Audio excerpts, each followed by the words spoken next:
Now we have to solve the same equation, these three equations using a reduction method. Using what? Reduction method. Now how do we solve using reduction method?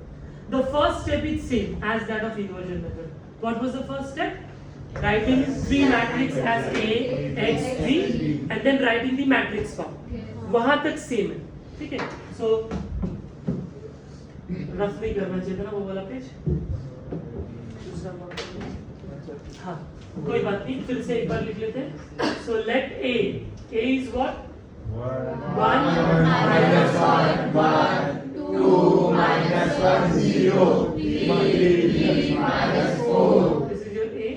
X is X Y Z and B. 1 2. Right? And then we write the matrix form. Matrix form is, right? So what is the matrix form? Ax equal to B, right? Yes. A X is equal to B. अभी ध्यान से देखो, इसके बाद हम लोग क्या करते थे इन्वर्जन मेथड में? प्री मल्टीप्लाई का सर्च करते थे। प्री मल्टीप्लाई करके x equal to a inverse b करते थे और a इनवर्स फाइंड आउट कर देते थे। इन रिडक्शन मेथड हमको वो स्टेप नहीं करना। Then what we have to do? After this ax equal to b, you will simply put a, x and b की value here. You will put a, x and b. So let's see here. A matrix क्या है? 1 minus 1 1 2 minus 1 0 3 minus 4. This is your A. X is x, y, z and equal to b. 1 1 2. यहाँ तक समझ में आ गया? अभी आपको reduction method पे करना क्या है? रिडक्शन मतलब you have to reduce. What you have to reduce? You have to reduce this matrix into upper triangular matrix. Into Upper triangular matrix. If I convert this into upper triangular matrix मतलब diagonal के नीचे के zero Zero. ये तीनों को zero करना है। समझ में आ रहा है क्या? उसको बोलते हैं अपर ट्रायंगुलर मैट्रिक्स। अच्छा, Ax इक्वल टू B है, ऑलरेडी मैंने कंसेप्ट बताया। अगर Ax में A में चेंज करना है तो which transformation I can use? Row transformation. Second में चेंज करना होता है तो हम column. So I want to change this and this, so I will use row transformation only. तो using row transformation मैं इसको upper triangular बनाऊंगा। upper triangular बनाने के लिए मुझे इसको जीरो, इसको जीरो, इसको जीरो करना है। ये दोनों को मैं डायरेक्ट जीरो कर सकता हूँ क्योंकि 1 यहाँ पर गिवन है। कैसे करेंगे? R2 में से R1 का 2 टाइम्स माइनस, R3 में से R1 का 3 टाइम्स माइनस। समझा क्या? इसको देखकर भी लगता है कि रो ही करना पड़ेगा ना, क्योंकि कॉलम तो है ही नहीं ऑपरेशन करने के लिए। Rows are there. So the first operation I am going to do is R2 changes to R2 minus 2 times R1. R2 minus 2 times R1. This is to change 2 into 0. Okay. And then the second operation R3 changes to R3 minus 3 times R1. ये दो operation हम करने जा रहे हैं। अभी देखो क्या होगा। So the first row is not going to change. तो ये as it is रहेगा। अब second row देखो, second row में से first row का डबल सबट्रैक्ट करना है। 2 minus 2 0 minus 1 minus 2 times minus 1 minus 1 plus 2 is 1. Is that clear? Then 0 minus 2 minus 2. R3 minus 3 times of R1. 3 minus 3 0. 3 minus minus 3. 3 plus 3 6. Minus 4 minus 3. Minus 4 minus 3 Minus 7. वापस से देखो, इसका 3 times किया तो ये 3 minus 3 और 3 है। 3 minus 3 0. 3 minus minus 3 3 plus 3 6. Minus 4 minus 3 minus. Is that clear? बाकी सब as it is रखेंगे हम लोग x y z। अब ये ट्रांसफॉर्मेशन यहाँ भी होगा, फर्स्ट सेम रहेगा क्योंकि रो 1 में चेंजेस नहीं होंगे।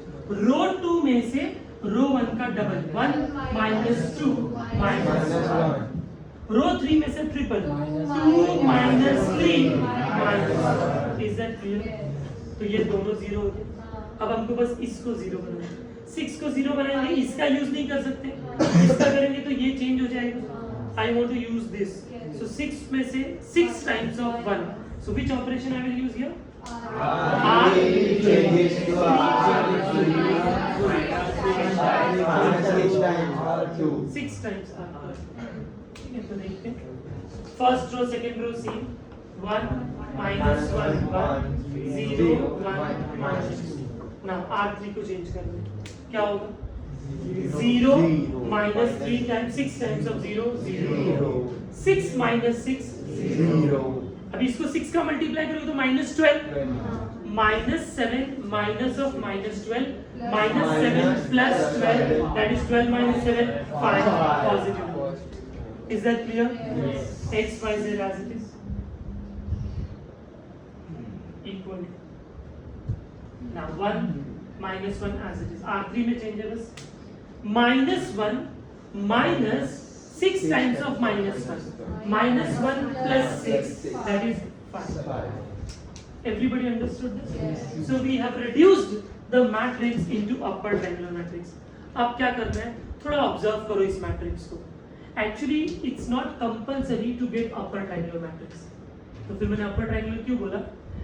मेन इंटेंशन है कि इस मैट्रिक्स में ऐसे एक रो होना चाहिए जिसमें 2 जीरो हो जाए, एक ऐसा रो होना चाहिए जिसमें एक जीरो हो जाए, और एक ऐसा रो होना चाहिए जिसमें एक भी जीरो ना हो। तो अपर ट्रायंगुलर में कन्वर्ट करता हूं तो मेरा जो मेन एम है वो अचीव हो जाता है। पर अगर सपोज कोई बोलेगा सर इधर जीरो के जगह अगर इधर जीरो आता तो 2 जीरो होगा, एक जीरो इधर है, तो चलता क्या? चलता। तो अपर ट्रायंगुलर कंपलसरी नहीं है, अपर ट्रायंगुलर हमारे समझने के लिए कि अपर ट्रायंगुलर रहेगा तो ये तीनों जीरो हो गया, 3 जीरो हो गया तो इधर 2 जीरो इधर 1 जीरो, यस सर नो। पर अगर कभी ऊपर 2 जीरो मिल रहा है और इधर 1 जीरो मिल रहा है तो भी चलेगा, कोई प्रॉब्लम नहीं है। मेन इंटेंशन क्या है हमारा, किसी एक रो में 2 जीरो, किसी एक रो में 1 जीरो, और किसी एक रो में 1 जीरो या नहीं भी रहेगा तो भी चलेगा। इससे फायदा क्या होगा, देखो आप क्या करो, आप इन दोनों मैट्रिक्स को मल्टीप्लाई करो। पहले मल्टीप्लाई करते तो इक्वेशन ही मिलता, अब हमने उसको रिड्यूस किया है, अब मल्टीप्लाई करो जरा, देखो क्या होगा। फर्स्ट रो फर्स्ट कॉलम क्या होगा बोलो, 1x minus 1y plus z, that is first row first column। second row first column 0x 1y minus 2z। third करेंगे तो 0x 0y 5z। this matrix is equal to 1 minus 5। दोनों matrix same दिख रहे हैं। Now I can say by equality of matrix और comparing, ठीक है, by equality of matrix भी लिख सकते हैं क्योंकि दो मैट्रिक्स का भी इक्वल होते हैं जब दोनों के करस्पॉन्डिंग एलिमेंट्स इक्वल होते हैं। सो by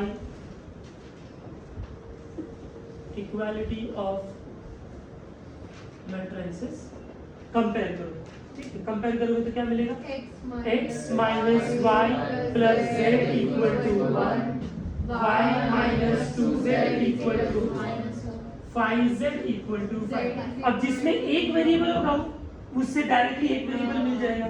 so 5z equal to 5 से हमको क्या मिलेगा, z equal to 1। वो z equal to 1 इधर पुट करो तो y minus 2 into 1 is minus 1, y minus 2 is minus 1, y is minus 1 plus 2, y is equal to 1। इन दोनों को इधर पुट करो तो x minus 1 plus 1 equal to 1 cancel। So x 1, y 1, z 1 is your answer, and we have solved the same problem using inversion method और हमको यही मिला। Have you all understood? Changes क्या है, ax और b से हमको चेंज हो गया। यहाँ पर हमको इसको रिड्यूस करना है अपर ट्रायंगुलर मैट्रिक्स में और 2 0 and 1 0 रोज में। Is that clear? Let's solve।